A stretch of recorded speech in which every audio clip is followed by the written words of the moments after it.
Hey there, Brandon Harvey here. I am so excited to share an update about the Good Newspaper.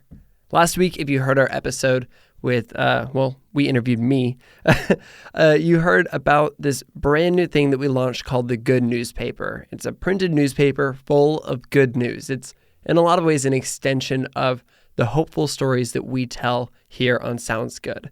Well, we launched on Kickstarter on Tuesday, and within 52 hours, we'd reached 100% of our minimum funding goal, which is just unreal. It's ridiculous. And at the time that we're recording this, we've raised over $30,000. We've had nearly 700 people sign up to get a subscription. And here's the crazy thing. We still have more than 3 weeks left in our campaign. We are so surprised and blown away by everybody's excitement, and it just gets us even more energized by this idea that there is this movement of people, and you guys are the beginning of this, that are focused on the good in the world, and that care about making a difference in the problems that we see in the world. And so I just wanted to take this time to say thank you. Thank you for supporting the Good Newspaper. Thank you for inspiring and being a part of this movement of hope. If you haven't gotten the Good Newspaper yet, go subscribe right now. It's on Kickstarter. It's cheaper on Kickstarter than it will be when it's online later, so now is your chance to do it. There are some amazing limited edition rewards as well. You can get a Good News pin that's a collaborative effort between me and former podcast guest Adam J. Kurtz. We've got beautiful totes. We've got ways for you to gift subscriptions to people in need or people that you love. We're just so excited about this entire process, everything happening right now. There's so much momentum, so go check it out on Kickstarter, goodnewspaper.co, goodnewspaper.co. That's how you get there. And one more time, thank you so much. We cannot wait to deliver good news to your front porch really, really soon.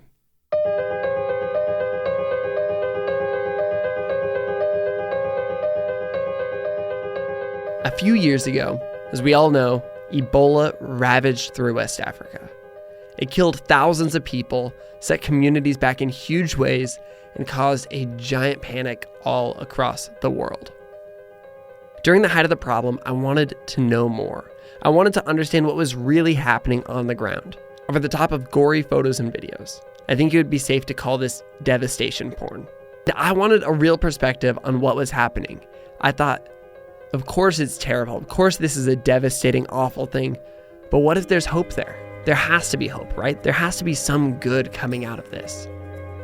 So I turned to Instagram in search of someone actually living in West Africa to learn more about what was really happening. And I stumbled across the Instagram account of Katie Meyler, a girl from New Jersey who ran a nonprofit called More Than Me in the community that was being most devastated by the Ebola outbreak.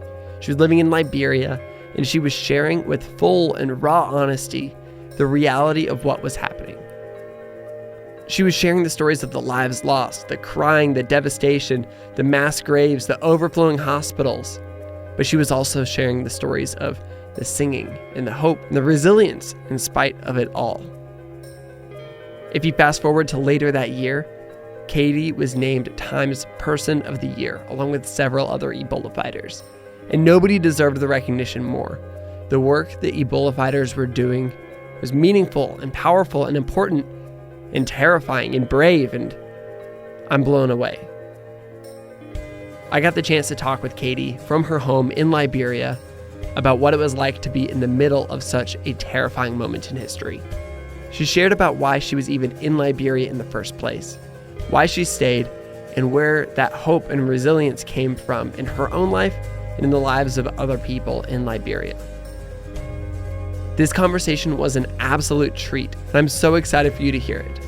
Of course, Katie is in Liberia with not the best internet ever, with all the sounds that come with Liberia, so you'll hear a little bit of that. Please forgive it. The conversation is so good. So let's just jump straight into it.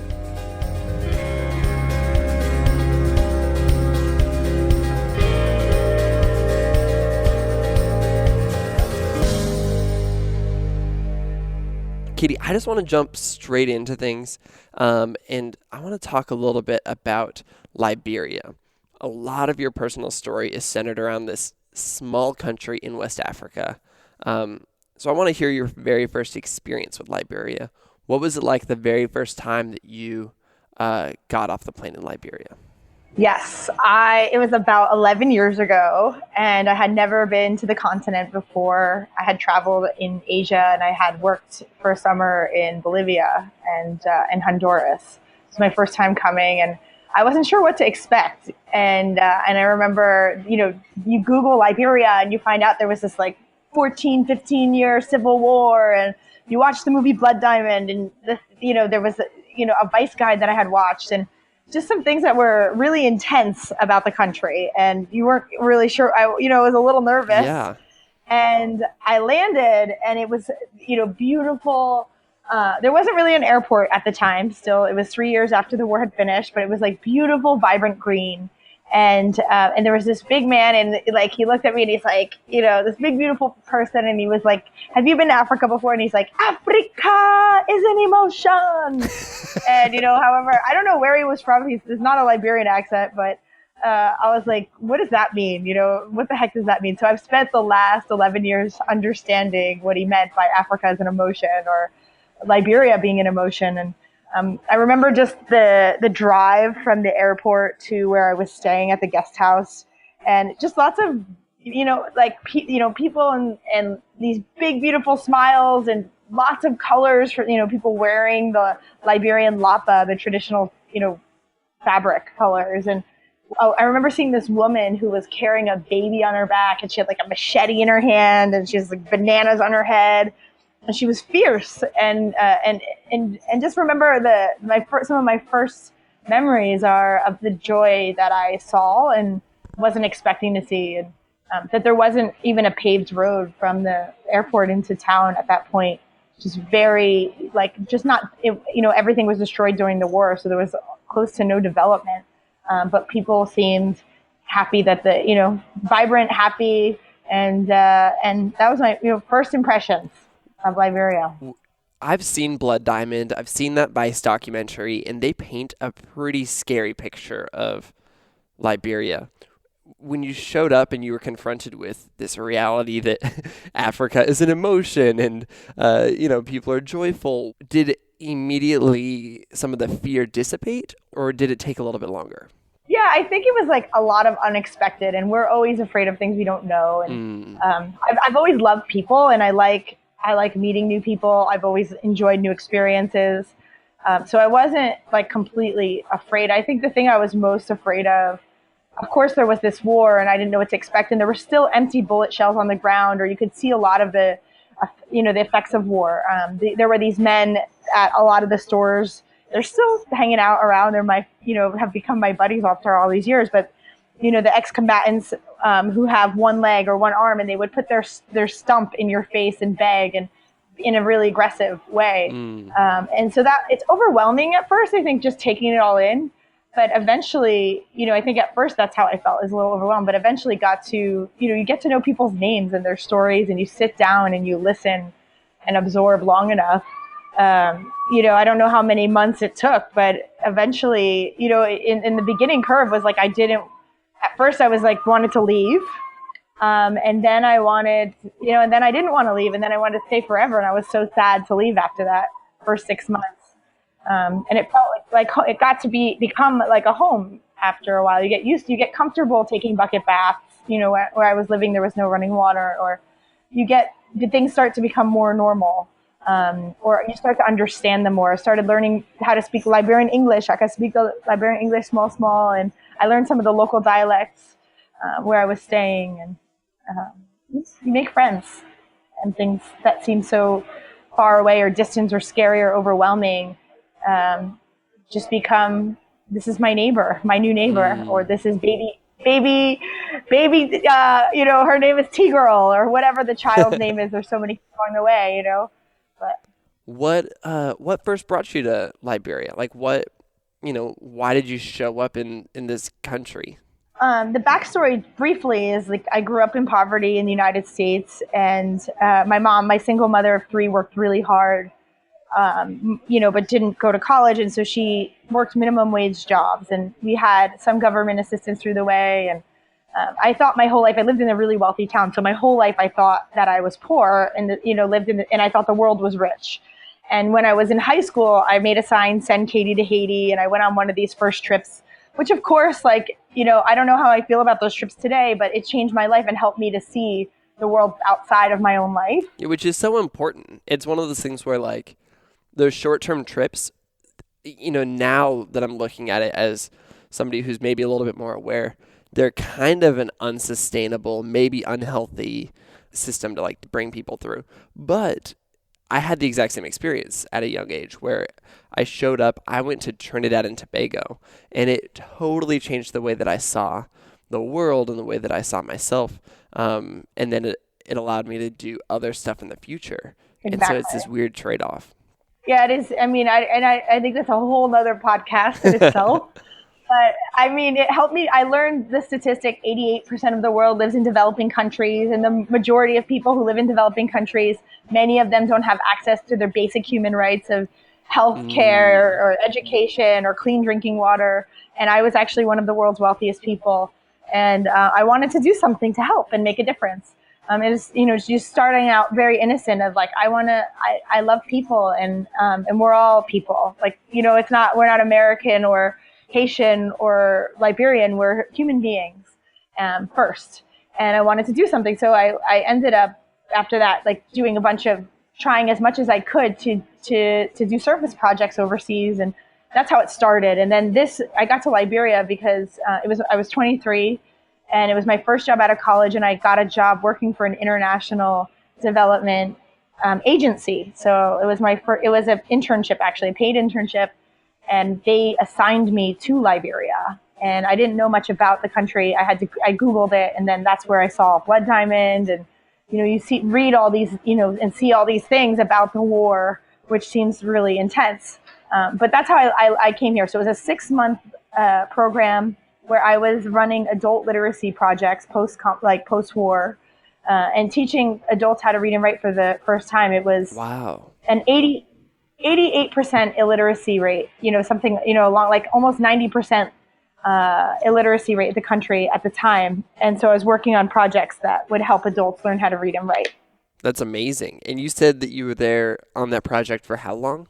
It was about 5-6 months was the project. And then after that, they did end up hiring some of the interns to stay. But I ended up making friends with a different group and came back again to Liberia with that same group, with a different group. And they were coming to make a documentary on this orphanage that I had lived at with 86 kids whose parents had been brutally murdered in war. I lived with these people. I lived at the orphanage. That wasn't my job. It was just they had an extra room and they let me stay there, and I got close to these kids. So I was helping with that, the film crew with that story and running errands and just being helpful to them. And then through that is when I started making friends with all these kids in the street. I'd come back to the capital city of Monrovia because I was living in a remote village.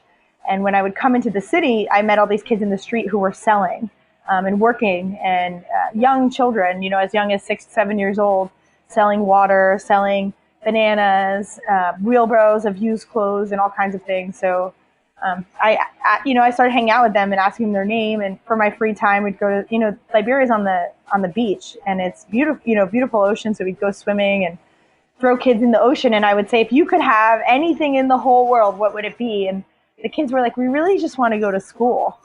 And school wasn't free. So that was kind of the beginnings of the organization. And so at what point did your mind start to realize, I think I'm going to be here for a while? Because you have been there for a while, and I would imagine that came at some point. When did that happen? Yeah, I don't know if I've ever people are like, are you going to spend the rest of your life there? Do you want, and I think a lot of questions are like, are you going to people always want to talk about marriage and kids and stuff. You're in your 20s.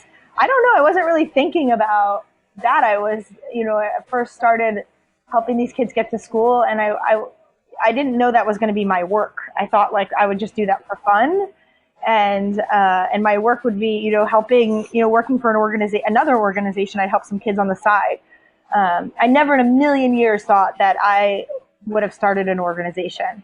I just didn't think that wasn't in my, my dream. That was never like my dream or anything. It happened very organically. So the kids asked me to go to school, and I did. I helped them, and then it became so many kids. It was like 7 turned to 30. They all bring their friends, their neighbors. I was using social media to tell their stories. MySpace was cool back then, so I was using that's MySpace. the best.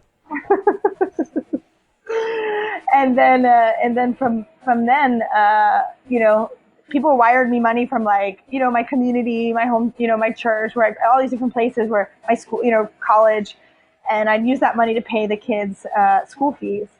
And then it kept growing. It kept growing. This New York City tax attorney was like, "You should make this a legit organization, and you should help. I'll help you do the paperwork for free, pro bono." And I remember talking to one of my friends and just being like, I don't think, like, I don't have my master's degree. I didn't go to Ivy League college. I'm not qualified. I'm not this enough. I'm not a celebrity. I don't know rich people. I had a million excuses for why I wasn't the right person to start an organization. And he gave me some of the best advice I've ever gotten in my life. And he said, "Katie, get the F over yourself. It's not about you." That "it's not about you. It's not about you" played in my head over and over again. And that's where the name More Than Me was actually born from. And just a reminder that we're living for something bigger than ourselves, and that it's not your insecurities either, or it's not about what you can and cannot do. It's about, it's about these children, and about they're asking you to help them go to school, and you're there. So I figured, maybe I don't know how to write a business plan, and I don't know how to fundraise, and I never made a website, but I'm really good at making friends. So I will use what I'm good at and just do my best. So I named the organization More Than Me. I never promised children I would help them for more than 2 years. I said, I will help you raise money to go to school for this year plus next year. And we'll keep the conversation going, because I never wanted to promise something I couldn't continue. So I don't think I ever knew if I could or what was going to happen. I didn't understand the international development world or the grant writing world, or any of that was very, very new. And I think as I started to understand it more, and you get better, and like you're able to show the work, the proof of the work you're doing, people want to support you and get behind you. And I actually, in the beginning especially, there wasn't one person that I asked to help me that said no. So it's like, wow, had people help in the beginning. But then that turned into like, it started off as a scholarship program, but you start to realize the problem's a lot deeper. Like at first it's like, here's a kid in the street that wants to go to school. Then you help them go to school, and you show up at the school, and the teacher doesn't come. And and then when the teacher does come, there's no materials. The kids are always playing or sleeping, and they're not learning anything. And in the beginning days, I didn't really have a lot of, we didn't have big funders or anything. We didn't have any grants or anything like that. I was fundraising back with some friends in DC that had help, volunteers, and people throwing parties. And I had donated my eggs to families who couldn't have babies. I got $8,000. I did it twice. I mean, I was like hustling hardcore, living on couches, using couchsurfing.org, no place to live, no income. Things got really, really rough and hard for a few years, those first few years. And every penny literally going to pay school fees. But you can't sustain or maintain or grow an organization like that. No. So. And so you were just like making friends and then finding ways to support those friends. It's crazy that you were like couch surfing and like selling eggs. Like that's unreal, actually. I know, it's like when I tell the story, it feels like I'm making it up because it's unbelievable. Like it's like, and even continued how it keeps going. Like you never think that you're going to be the person that's selling your eggs to put kids in school. And then we ended up winning like this, I was doing a bunch of these. It was social media was kind of like a new thing, like everyone's like, oh, social media, and companies were doing all these prizes. Like if you like this thing, if you get the most amount of likes, you win $25,000, or there's like, and there was all these contests, and I was in all of them, and I won every single contest we were in. Wow. We would win them. And I'm like, over my dead body, we will win this money. Because I didn't know the grant world, like I really just needed a really great grant writer, but I didn't know that. And so I'm like standing in line, like it would be New Year's Eve in the rain in New York City. And I would go to Starbucks by myself with with like some borrowed computer and like use the free Wi-Fi from Starbucks and stand in the bathroom lines and ask people to like and vote, like crazy stories about voting contests. So the mother of all voting contests for like charities was the Chase American Giving Award. Oh, I remember Chase Bank this. Yeah, so that was kind of like really a start. More like there's different starting points of the organization, but I feel like that was a big one. So we ended up on primetime national television, a part of this contest, and we were one of the finalists. It was 25 people competing for $1 million. There was no chance we were going to win because we were super tiny. My marketing budget was $5,000. These organizations were $10 million plus organizations. There was no way. But there was a campaign that our team came up with. Our team meaning like the volunteers, our librarian, like it was like no paid staff. But it was, around this little girl named Abigail who was literally involved in sex work at 11 years old because she didn't have any clean drinking water. And she was my friend. And, so the campaign was called I Am Abigail. And it was, the essence of it was that like our humanity is wrapped up in one another. And people were writing I Am Abigail on their forehead, and Instagram had just started, and like people were like writing it in really like sexual places on their body. I'm like, is that okay? Like, and it just like was out of my hands, and it like went viral on its own somehow. Like, I don't know how to make things go viral. It was just like families were doing it, like husbands and wives and like and sons, and like everybody was like writing I Am Abigail on their forehead and making that their profile picture and saying vote, and it like spread beyond our control. And it was Jada Pinkett Smith and all these people and anyway, we ended up winning this like Anthony Bourdain. It was great. And then we won this $1 million thing and $1 million grant from Chase on national television. No big deal, whatever. No big deal. I almost like, this is inappropriate, but I'm saying anyway, I almost peed my dress on national television. Like when I found out, I couldn't believe it. I was like, I couldn't believe it. I just like, I didn't expect it. Zero. I mean, imagine not expecting that you were going to win $1 million and you win $1 million. Oh yeah, absolutely. Like, especially when you're like selling eggs and you've got like a $5,000 budget. Like that's unreal. Well, that was like our marketing and fundraising budget. But then, so that money didn't come to us all at once. They gave it to us over the course of a few years and helped us build out our fundraising, plan. But anyway, then we were able to open the first tuition-free all-girls academy here in Monrovia, Liberia. And that the president came, and my mother flew in from New Jersey, and it was like the most amazing day of my life. It was my 31st birthday, and we opened the More Than Me Academy. So that was the school, and we started a school because we realized that the community really wanted the school. They said schools were just unless we had our own school, it wouldn't be a quality school. Like kids would never really learn a lot because that's just the realities of Liberia and the broken education system. They're like, if we want a good school, we need to build our own. So that's what we ended up doing. And that was in September 2013. So that was, in the first year was really intense. That was a year when Ebola came in 2014. So at the end of their school year was when it started coming. Yeah, tell me about that because Ebola hit Liberia hard, and it hit the community that you were in especially hard. Tell me about when Ebola started spreading. How did you find out that this was happening? Yeah, I think like we heard about it at the end of the school year, and the president closed school early, and we thought that was just like her taking precaution.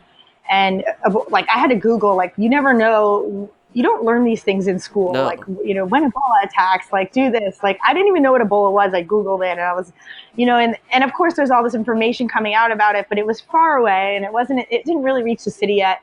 But soon it like reached the city and they had closed the school. So I honestly, like the president evacuated anybody who was not medical staff and like Ebola medical staff or Liberian. So our international team was evacuated. I left. I thought I'll go back to the States and work on our like board development and fundraising and there's so many things to do. And like, were you worried? No, I mean, I wouldn't have left if I thought it was fine. Like the only way you could get Ebola is like by exchanging bodily fluids with sick people who had Ebola. So I was like, oh, come on, there's only a few people that have it. So that was in June 2014. So I left and then July things started getting really bad. And then it started hitting international news more at that point. And beginning of August, I remember being in New York City, just thinking like, I can't sit here. And it was starting to heat up, but it wasn't really in West Point yet. It wasn't until August. West Point is the community. My students come from an area called West Point. And I always say West Point is like the Beauty and the Beast. And it's like around 100,000 people who live in a super condensed area. It's a slum community. They don't have, these are, non-traditional settlements that are, houses are made from tin and garbage and some cement. But it's mostly, these are people, some of the poorest people in the country. There's no bathrooms there. You walk in and you really know, you get like punched in the face, almost like smacked in the face with life. Like everything about life is there and it's like glaring. It's like a baby's born and everybody's celebrating and dancing and laughing and, they're next to a wedding and a funeral, like all happening in like the same area. And people are mourning so deeply that it like pierces your bones. And there's like meat hanging like by the bone and the people are like flies everywhere and they're selling the meat and you're smelling the scents of like all these, different spices and with like wheelbarrows going in every direction, selling everything that you can think about. And, used underwear and shoes and like all craziness. It's like a crazy place. Like people tell me it's like, this is what I feel like India would feel like. And it's just a lot of people in a very small area. And during Ebola, you contract by touching each other. So like the idea that if Ebola ever got to West Point, it would just like completely kill like the entire community because everyone's touching each other just by being alive. Like they're, you don't have to try. It's like you're standing on top of each other. So that's where our students come from. And that, it's like the most vulnerable area of the country and, arguably in West Africa. And so we're like, there's no way Ebola is going to hit West Point because it's just, there's only a few people that have it. So then in August came and things were in this, Ebola was in the city. I was definitely really worried. I had actually, truthfully, we went on a first family vacation and we were somewhere in like Dominican Republic and I was sick to my stomach. I was the worst person on the vacation because all I could talk about was Ebola. Oh. I was like ruining my mother and my sister. Like we've never in our lives been on a family vacation and here, I'm ruining it. And I remember just being like, I have to leave. So I ended up telling my board that I had to go back to, I need to go back and see what's going on. I had seen a picture in like the New York Times or some major magazine of our students and they were involved in this like mob violence riot thing, like outside of there's only one public school in the community of 100,000 people. And somehow someone got the bright idea to make this public school the Ebola overflow center, which means there were only 2 treatment units where you could get help for Ebola in the country. And anybody who, like if there were only a few beds, like a handful of beds. And so when there were more people who had Ebola than they could treat in the other treatment units, they're like, let's bring the sick people to the overflow center, which was in West Point. Like it made no sense. No.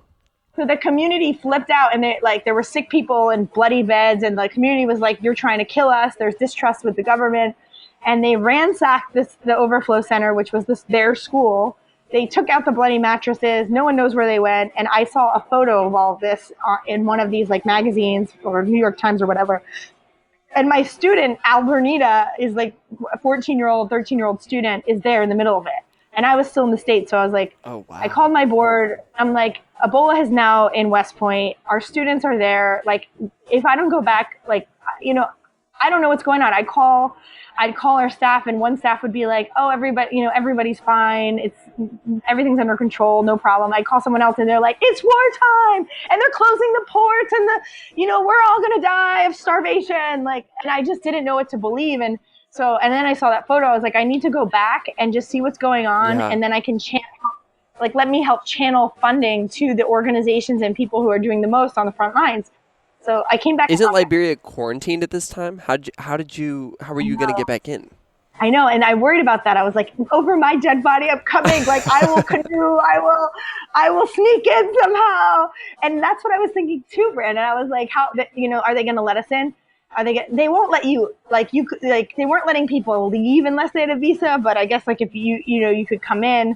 And I didn't have any problems getting in. But nobody was on my flight. Like there was like someone who worked at like this Center for Disease Control, CDC, on the flight.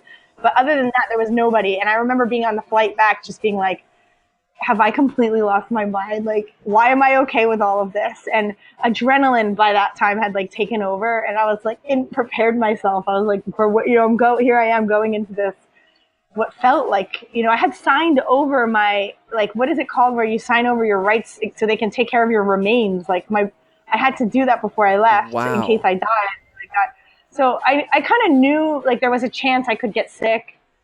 Everybody that at that point was in hysteria. So like, I don't know. Like, so I showed up, and I was staying at a hotel. I have a house in the community, like one of the communities. It's called Capitol Hill. But there were like people sick and dying. There was actually a 17-year-old boy across the street from my house that was dead in his room, waiting for, no one had picked up his body yet. So my board had said, you can go, but you have to stay in the hotel where CDC and CNN and all the reporters are staying, at least until you get a handle around what's going on, and then we can decide what happens after that. So that was what happened, and there's lots of stories, a million stories in there. I would like to tell you at least one. Yeah. Yeah. What was the first thing that you did when you got there? So you show up, you go straight to the hotel. Yeah, and I mean, I'm used to seeing a very like lively city and a lively country with with people selling and, like I said, music playing and people dancing, and like no matter how poor Liberia is, like the people are full of life, and that was gone. It felt like a ghost town. There was a curfew for 9 p.m. and you didn't see nobody was moving around because everyone was told to stay home. And the market had been shut down, and West Point, which is the community where our girls live, was quarantined because as a punishment to ransacking the overflow center. I think that the people in control thought that the community was just like riddled with Ebola now. If they didn't have it, they certainly have it now, and so they quarantined them as basically a punishment or to keep everybody else safe. And the community West Point was extremely angry that they were being punished and basically jailed and quarantined as a community. So when I arrived, I was like, the first thing I wanted to do was get into West Point and make sure our students were okay. Our Liberian staff had already been like, we didn't make them like fight Ebola. We just kind of, the thing was like, this is going on. If you want to be a part of it, great. Like, we need you. If you don't want to be a part of it, we understand. Like, everyone's still going to get paid. Like, our teachers, our finance people, everybody. And everybody decided they wanted to be a part of this. This was their country, their communities. They wanted to work. So we, the first thing we did was, we wanted to make sure we didn't touch anybody. That was the main thing. And we wore the right protective gear. We had gloves and goggles, and we had boots on, and we wore long sleeves and pants. And we went inside West Point, and we weren't supposed to go in or out, but the police that were guarding West Point knew that we had a role in the community and thought that maybe we could help. Actually, even some people that I talked to in the U.S. government said the same thing. Like, if you have a relationship with this community, like, maybe you can leverage that relationship to try to help. Because there was a lot of confusion, distrust, and miscommunication. And there was. I mean, there is a history of distrust from this community to the government. So anyway, we went in, made sure our girls were okay. Everybody was fine. I mean, of course, the first thing, I was afraid passing the quarantine line, less afraid of Ebola and more afraid of it felt like the tension was so thick you could cut it like a piece of cake and put it on a plate. Like, the only people I saw inside West Point were like the New York, like everybody was like the journalists were there. And then the people who live there were there. And then there was Dr. Fala also. He was like this amazing Liberian hero who doesn't live in West Point but grew up there. And, there was a couple people that were helping out, like, as individuals. But, like, as far as organizations were concerned, I didn't really I couldn't see anybody helping or doing anything. So the community, WHO called a meeting, the World Health Organization, and brought all the community together. So it was pretty cool. Like, the community was so organized, like the elders and the Muslim group, the Christian group, and the women's group, and the youth group, and everybody came together. And the World Health Organization was there and just basically was trying to communicate, like, and get information about what's the issue, why are people sick, are they not, like, just trying to collect information. And it was really hard for me to sit there and be quiet. I was invited to that meeting because, like, the guy that was speaking was so kind and so nice, but he didn't, like, understand or speak Liberian English. And so, like, the people didn't understand him. They couldn't understand his English. Oh, that was it. So I was like, I wanted to, like, take over the meeting, but I waited for him to finish. And when he left, very nice guy. They did great work during Ebola. But when they left, I asked the community, I was like, hey, you know, I'm with More Than Me. Everybody knows the Free Girls School. Like, what is the biggest problem?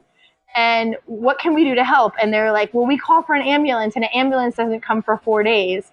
And I was like, so if we get an ambulance, will you help run it? Like, who will take? And the chief opinion officer, his name's Kenneth Martu. That's his title for the community, chief opinion officer. He's like, yes, we will. And so that was the main thing. The first thing we did was, like, we got an ambulance. The community, many of the fathers of our students agreed to drive it. And we started taking calls for sick people, and we were able to reduce. How do you get an ambulance? I know. I was like, we were, you know, it was the Nissan dealer. It was the last one for sale in the country. And they had them for sale. And it was like, I think what they actually did was outfitted like an SUV and to, like, look like an ambulance, but they changed it to, you know, they sold it to us. It was the last one in the country. We bought it. It worked.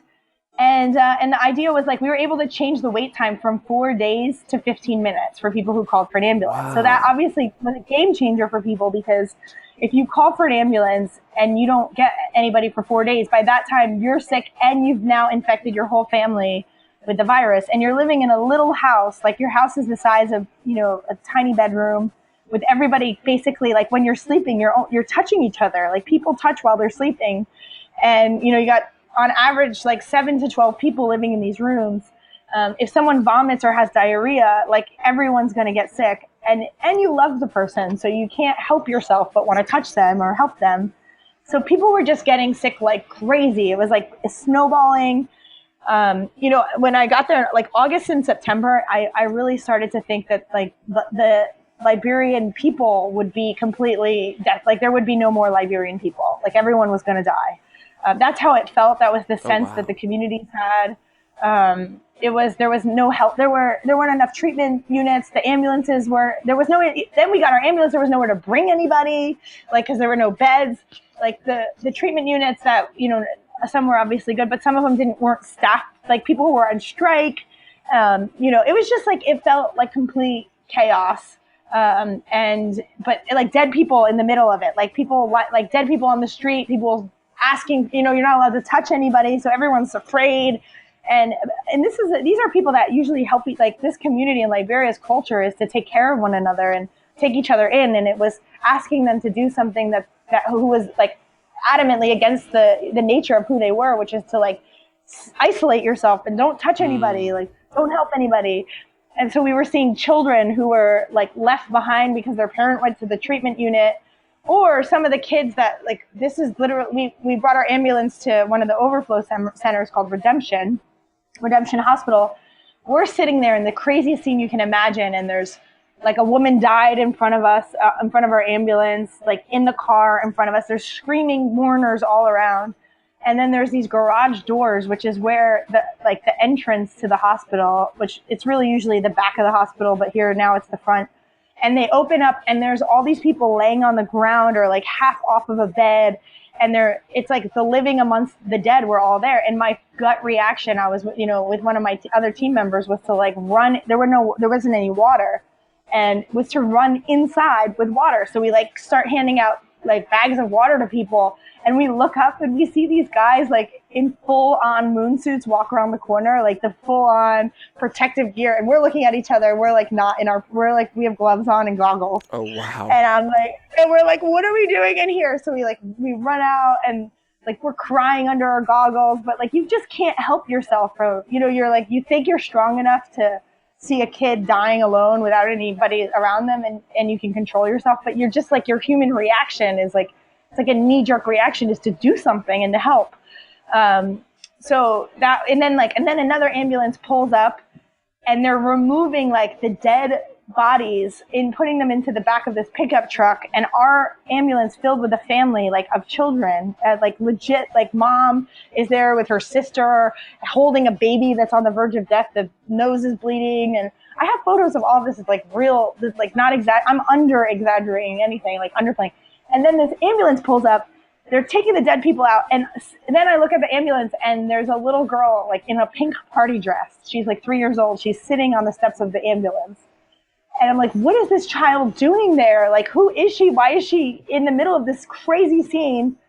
Is she sick?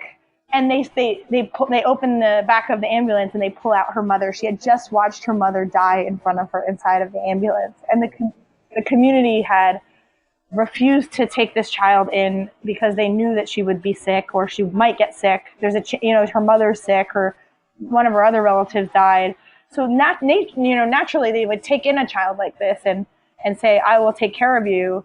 But because they had to protect their own families, they weren't sure if you had the disease. There was this whole thing of counting down 21 days to see if your symptoms start showing.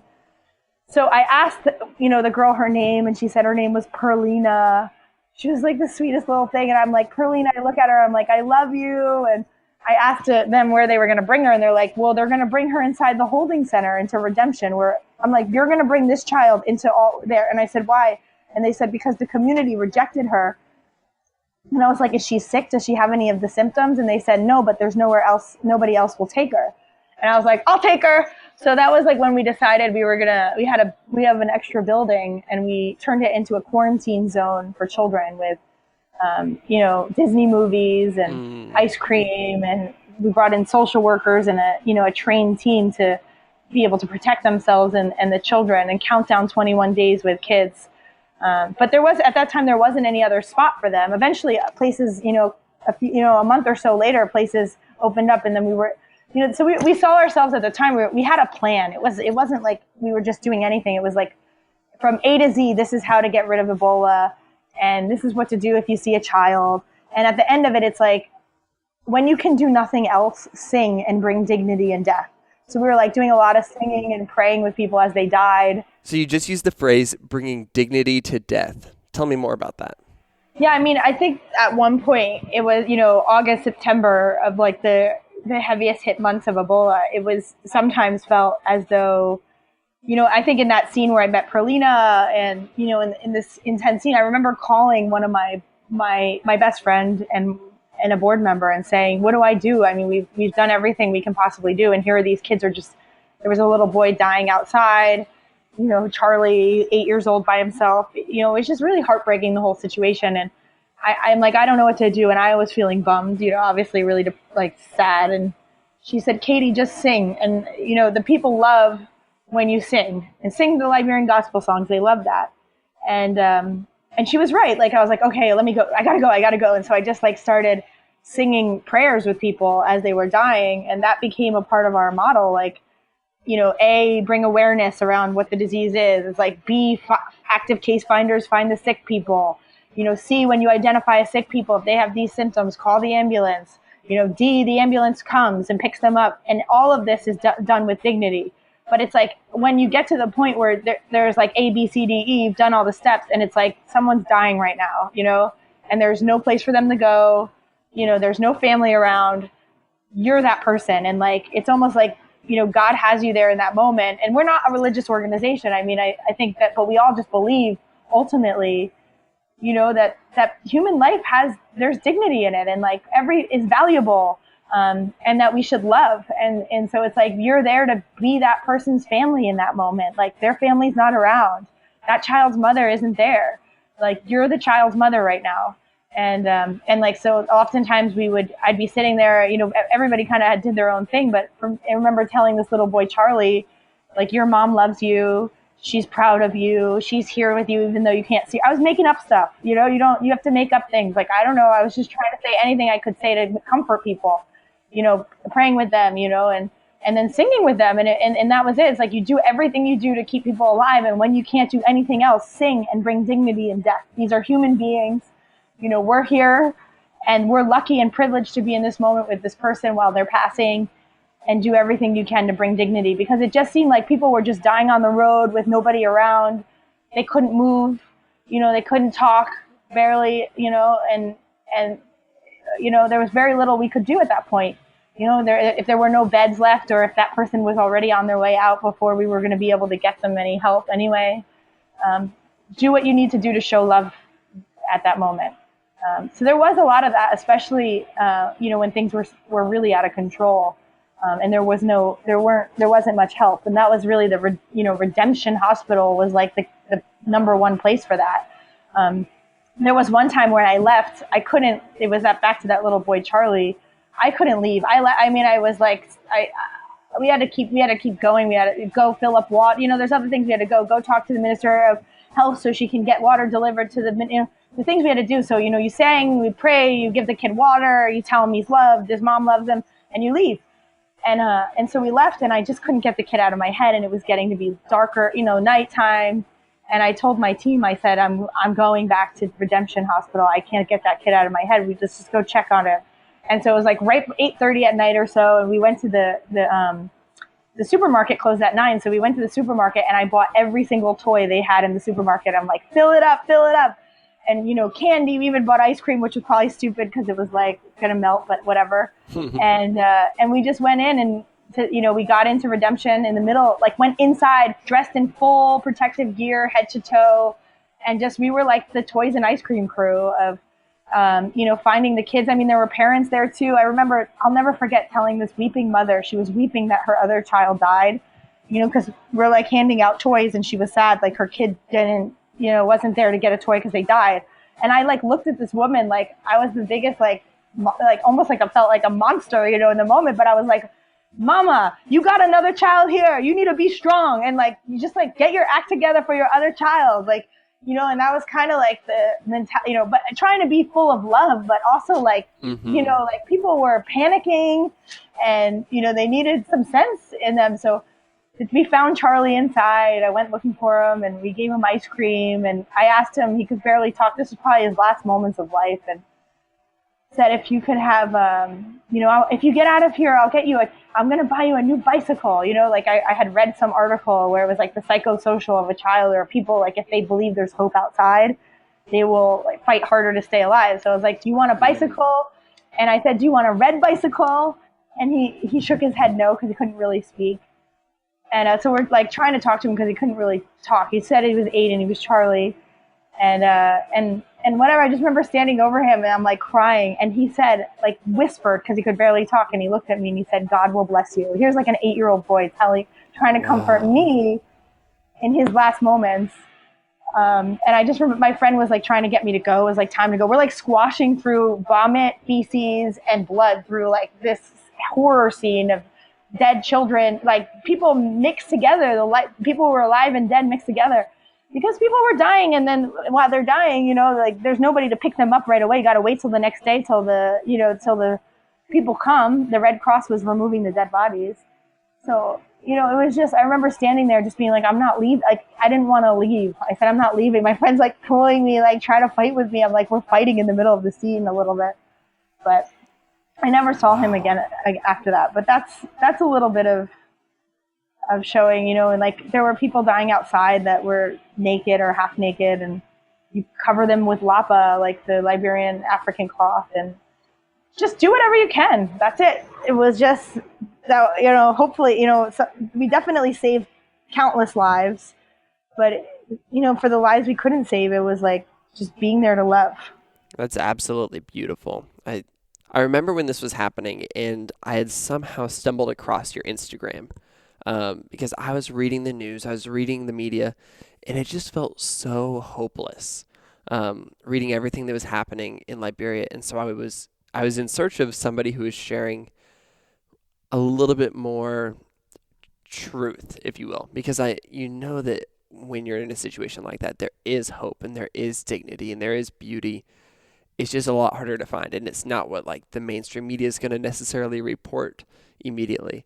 And so I stumbled across your Instagram, and you're sharing these stories in real time. Do you remember what people's reactions were? No, it was like, I'm writing a book right now, and I'm writing the Ebola chapter, and I am writing about this, and it was this community, like every day I'd like take photos all day long.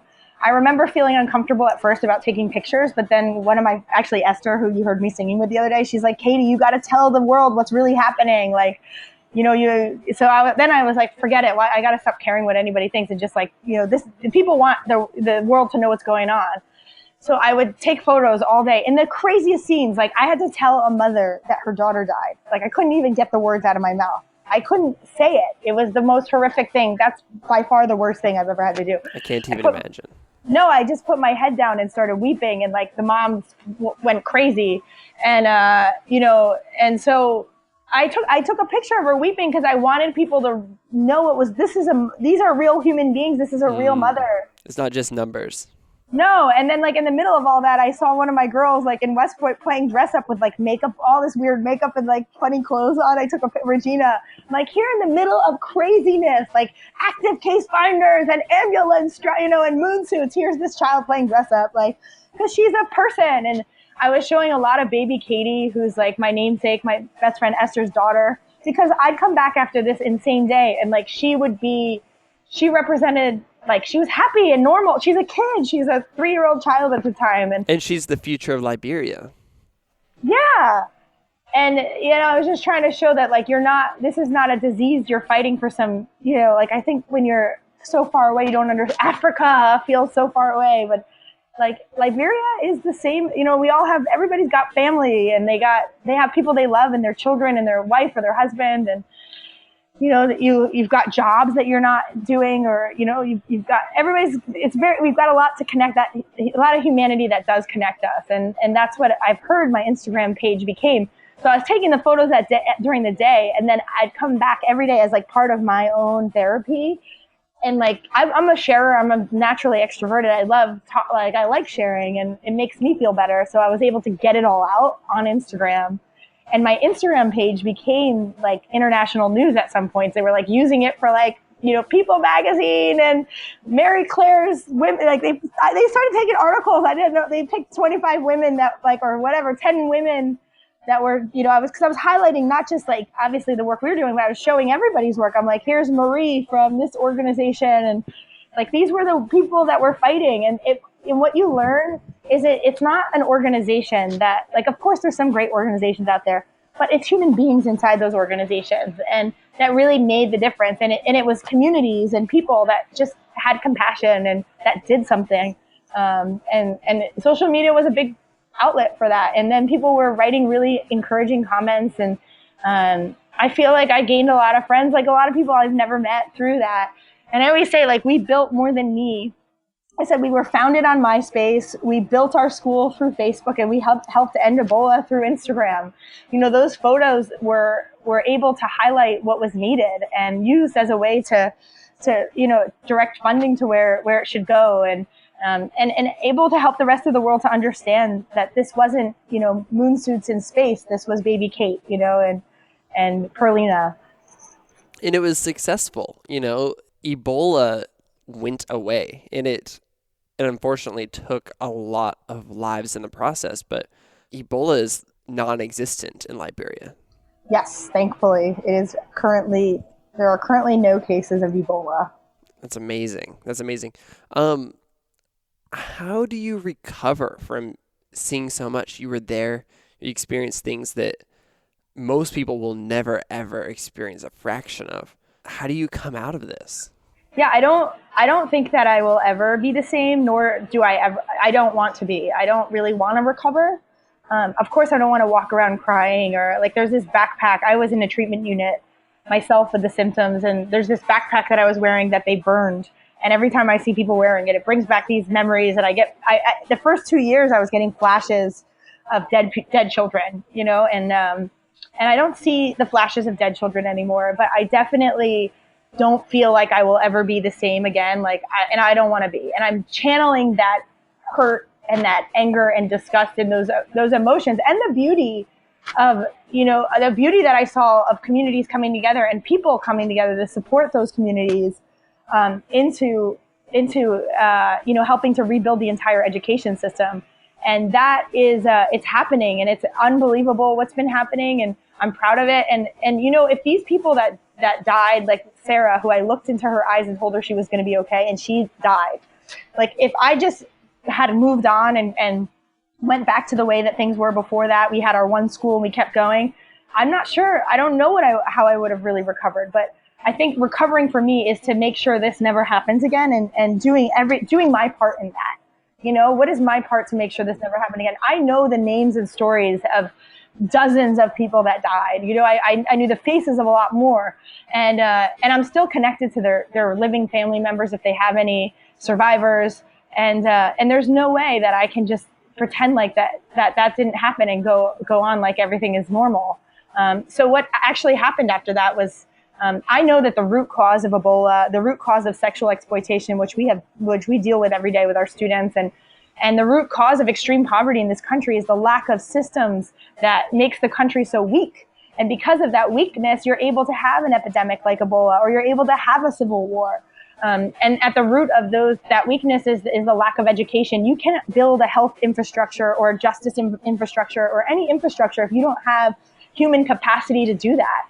And human capacity starts with basic education for all. And to me, that's a human right.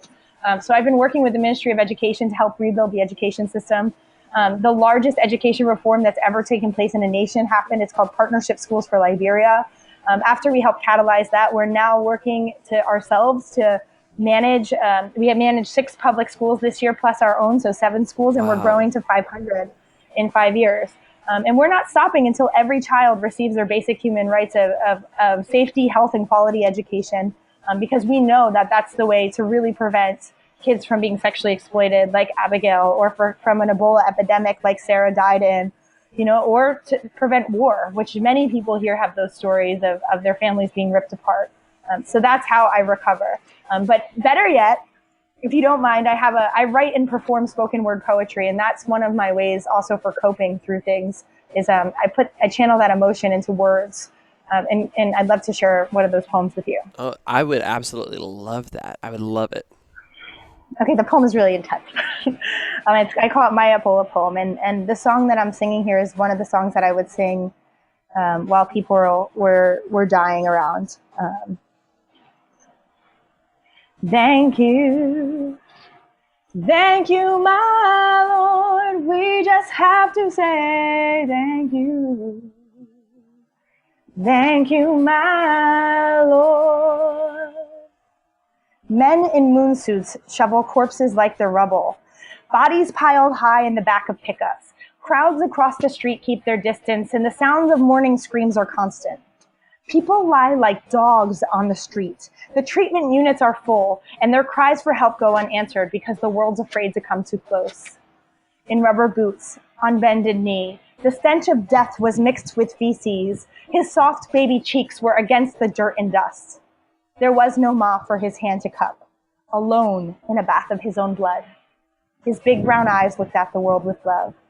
I asked him his name. He could barely speak. Then softly he told me, I'm Charlie.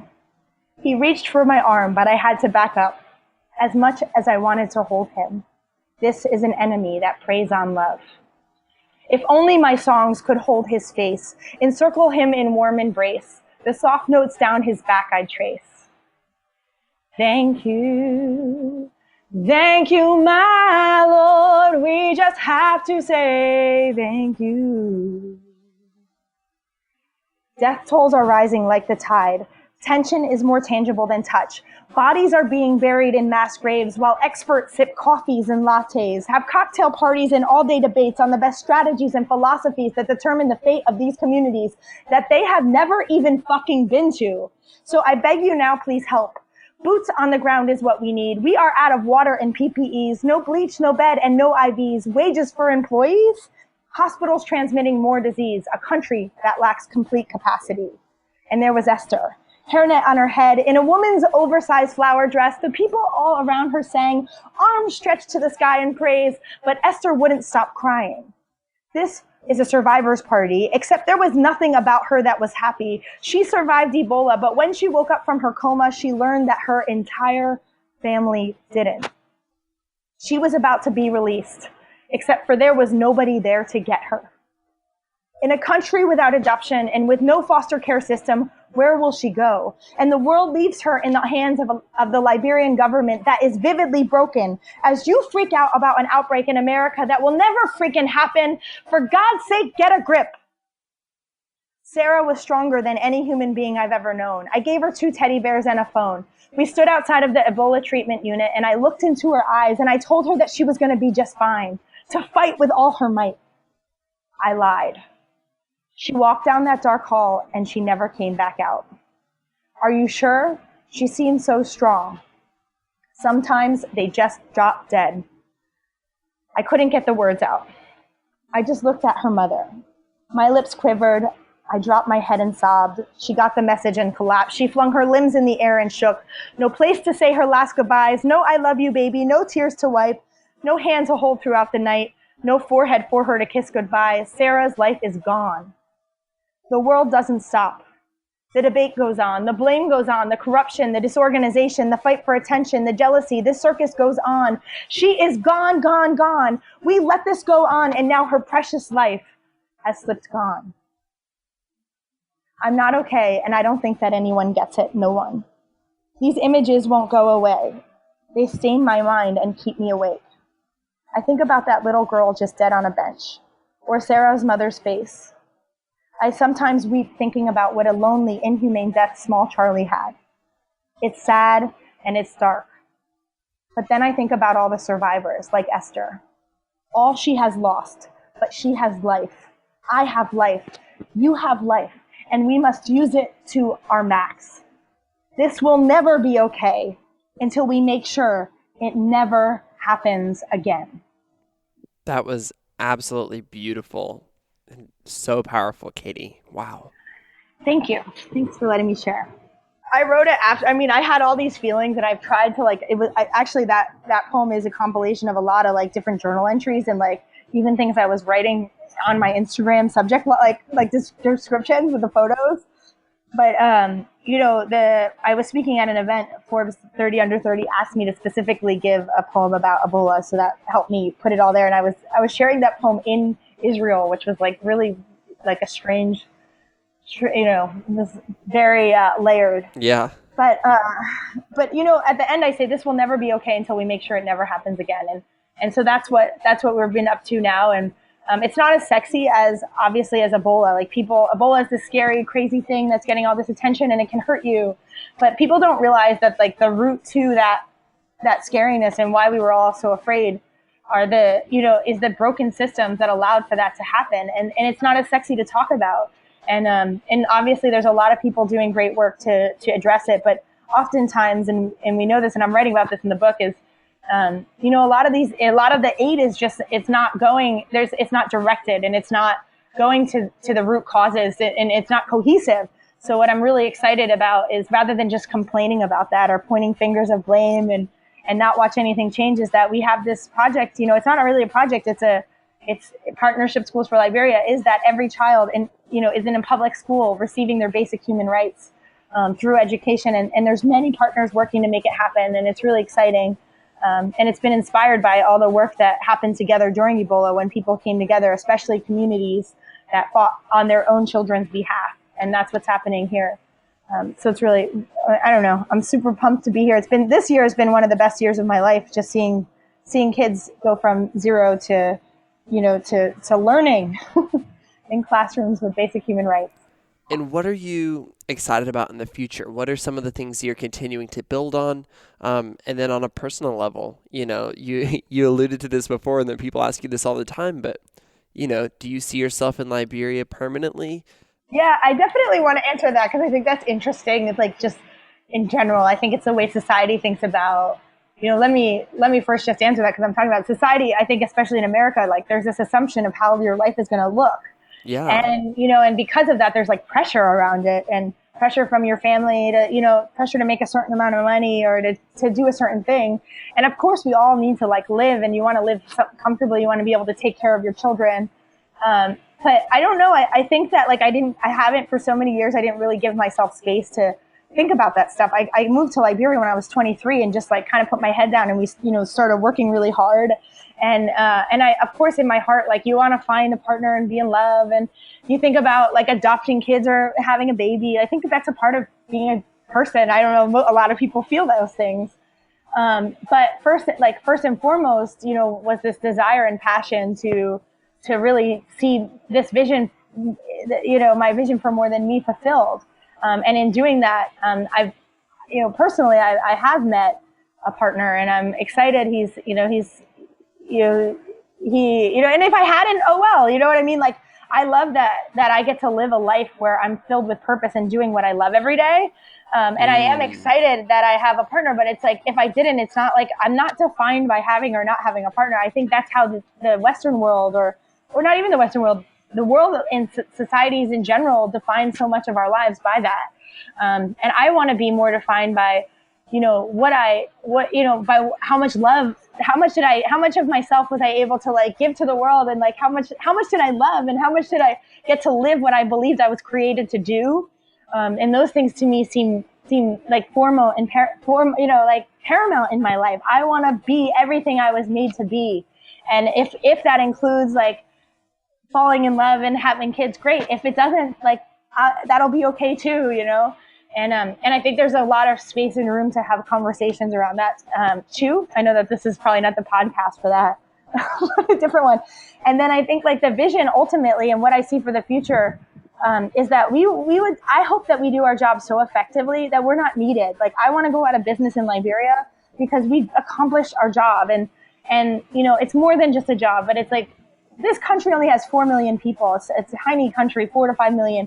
It's less than half my state of New Jersey where I was born, or like, I don't know. I think about New York because I'm from that area, and it's like New York has 8 million people. New York City, like half the city is like Liberia, and or I think like the state of Tennessee actually is the same. What's your population side there? 6.5 million. Yeah. So this, the population of Liberia is smaller than the 6.5 million people living in the whole state of Tennessee. Wow. And it's like, like international aid in general has failed. And what I hope that I can be a part of is in what we're on track to do, which is so exciting, is to make sure that it doesn't here. It doesn't need to. And I thought about like, what is needed to actually make sure every child here receives their basic human rights, because that's where it starts. If the kids have that, then they can build their own healthcare systems and their own justice systems. I always think about those because those are the ones I see so often working with kids.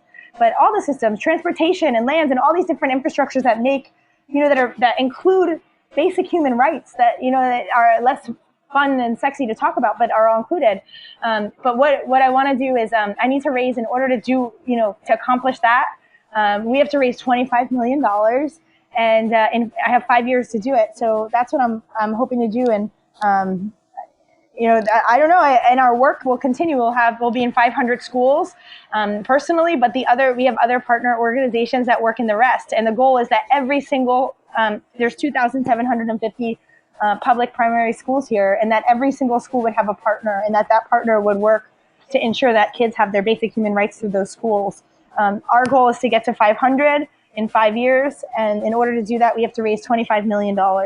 And that's $5 million for a year for 5 years, which sounds really overwhelming, but to break it down simply, I'm here in my fundraising pitch. I'm trying not to be pitch. I'm not trying to pitch people. I'm trying to be like, this is just exciting. Yes, yeah, I think it's so exciting. And it is like, if we can get, if you raise 500 or if you raise $5 million a year for 5 years, then we can accomplish this goal. And so that's 4,000. If you want to break it into small terms, but of course we're also, we have some major donors helping. But if 14,000 people gave $30 a month for 5 years, we would reach our goal. And then what that looks like on the ground is just like, we're not running what we're doing is we're working with schools, and those schools are failing. Like, we show up, I have another poem and another session on like education, but that's another day. But they're failing, and we're working with those communities and those teachers to make sure they have enough teachers, that they're trained, that they have the supplies that they need. And long term, the government is actually paying for the teachers. So the plan long term is it will be self-sustained or self-paid for, which I find to be exciting, because my ultimate goal is to go out of business because we've accomplished what we've tried to do. That's incredible. And what's amazing is that everybody listening to this podcast, or everybody that you've encountered, has seen Liberia at its lowest point. They've seen the media, they've seen the news reports, they've seen, what Ebola did to the country. And what you're doing is you're casting a vision for what Liberia can be at its highest, what Liberia can be at its best. And not only that, but that you guys are well on your way there, and you've been one of the biggest catalysts for change in this community. And so it's just exciting to hear about where Liberia could go with the work that you're doing. Yeah, and I also think that, like, what I hope, because what this podcast is all about is like cynicism, the optimism is like, you could choose to, sit and you can, like, I think being in international development and aid, there's a really good documentary about, it's called, I forget. There's a documentary about like how aid has failed and all this stuff. And we all, like, people who work in this field, like, see that, and you see a lot of things that don't work. You do see small things that work here and there. But I mean, if you don't do anything to change it, like, it's not going to change. And it's like, you don't just give up either. And the only time that if you look into our world, like when big major changes have happened and you've seen huge successes that we've, as humanity, when we've taken a step forward, it's because there's been somebody crazy enough to believe that can actually happen. And you need the crazies, like, you need to be optimistic, and you need to believe that better things can happen. And I hope that with my life, of course, I hope that the rest of my life I don't need to stay in Liberia because we accomplished what we needed to do. This is kind of like a home for me, so I imagine I will always come back. I don't, where I would go, I'm marrying an Ethiopia. I am getting married. I'm marrying an Ethiopian guy. He wants to do this in Liberia, Ethiopia. Congratulations. Woo! So we'll do it again there, but I'm not leaving until, I don't want to leave or expand until we've accomplished what we've put here. But what I want to do with my life is two things. And one is, like, ensure that children have their basic human rights, and that through education and school is a way for that to happen. And to me, that's love. Like, I believe in loving others, and that's the way I want to show it practically. But then I also hope that my life can show others that ordinary people can do extraordinary things. And I think that if you look during Ebola, it's like, I'm a girl from New Jersey. My mother was a single mom. She worked at Lipton Tea Factory making minimum wage. I don't have a big fancy degree. I'm a person who believed that will not stop fighting. I will die or I will see, it's like my friend, I'll never forget my friend telling me this. He's like, Katie, you will accomplish your dream or you will die trying. And I think you just have to have this mentality of, like, I'm not stopping. Like, I'm moving forward. I'm going to continue to believe. I'm going to get knocked down and I'm going to stand up again.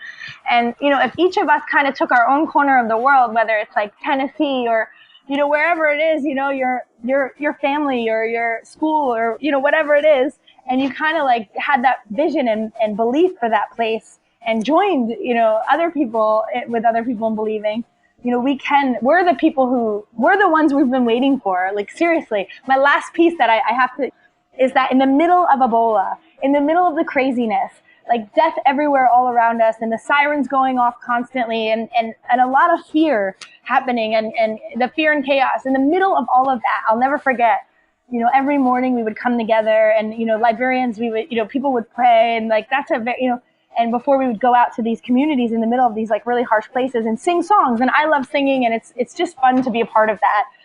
And it's an inspiring thing. So in the middle of that, one of the songs that came forward, like, that we were just like making up songs is, it came forward that we are the heroes. Like, that the American government isn't coming to save Liberia, and that the military wasn't coming on time, and the NGOs were in meetings or they had left the country, many of them, not all, obviously, and that government officials were not going to be the saviors. Like, of course they were helped, but the people who were going to save Liberia and save these communities were the people living in them. And, like, here we are, like, waiting for people to save the day when we ourselves are supposed to be those saviors, like, we're the ones to come. We're the heroes. So the song was, I am the hero, you are the hero, we are the heroes. I am the hero, you are the hero, we are the heroes. And then behind it would be like, nobody's coming to save us. Like, we're like echoing all this, like, really profound, like, like, the government has abandoned us, It's like, we must take responsibility for our families. And it was like all these, like, super gospel-y, like, songs, and it was so powerful. And, like, if that's, like, any message that I can get through here, like, through this thing is, like, moving from, to optimism is, like, one is, like, you are the hero. Like, there isn't somebody better. Like, and like, you're the one you've been waiting for. That thing you want to see changed, it's, like, left in your hands. That's the main thing that I hope, that comes through. And the second thing is, like, as a token of, like, believing in the impossible and that we can achieve the impossible together. Nelson Mandela always says, it always seems impossible until it's done. And I say, let's go do it. And as a token to achieving your impossible, I hope you stand with my impossible and believe in what we're up to.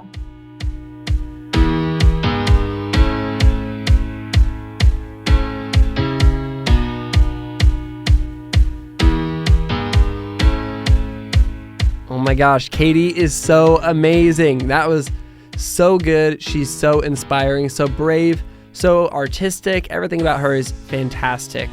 I loved what she was saying at the very end of that conversation about how we are the ones we've been waiting for. That was true for Liberians during the Ebola outbreak, but is also true for each of us. And I think that that's the ethos of the Good Newspaper. That's the ethos of Sounds Good. That's the ethos of a lot of the things that this community believes in, because we have the opportunity to make a difference in the world around us in all kinds of ways using our unique giftings. We are the ones we've been waiting for. We can't wait on somebody else to do it. We can't wait on somebody else to create the change we want to see in the world. And we do get to celebrate the people who are making the changes in the world, but we get to join with them. We get to kind of follow in their wake, follow in their dust, and figure out ways to be a part of it. If it inspires us, we should be a part of it, whether it's in big ways or small ways. I wanted to make sure you caught this. Katie said that they're starting 500 schools. Like 500 is so many, it's ridiculous, but they're so powerful, they're so important, because they're not stopping until every single child receives their basic human right of safety, health, and quality education. Those three things that they're getting through these schools prevent exploitation, future disease outbreaks like Ebola, and they can even prevent war, which is incredible. And so right after this conversation, I went and I decided to donate monthly to More Than Me. If you want to, if you love what Katie's doing as much as I do, go check it out, morethanme.org. You can donate as little or as much as you want to be a part of this. She had recommended $30 a month. That's what I gave. Go check it out though. She has an amazing video on the front page that you want to see regardless. So morethanme.org. You can find Katie Meyler on Instagram, everywhere else. She's incredible. Check out her photography. Scroll back through her Instagram. It's worth it just to experience the things that she talked about in this conversation. Oh, and go check out the time that she was in. She was a Time Person of the Year. We didn't even talk about that. It's just so cool. It stands on its own. Goodness gracious. So cool. Once again, don't forget to go check out the Good Newspaper. It's on Kickstarter for another 3 weeks. Go subscribe right away. It's goodnewspaper.co. Super easy. You can also find me everywhere online at Brandon Harvey. Just Google it, type it out, whatever works for you. And on that note, that is a wrap for today's episode.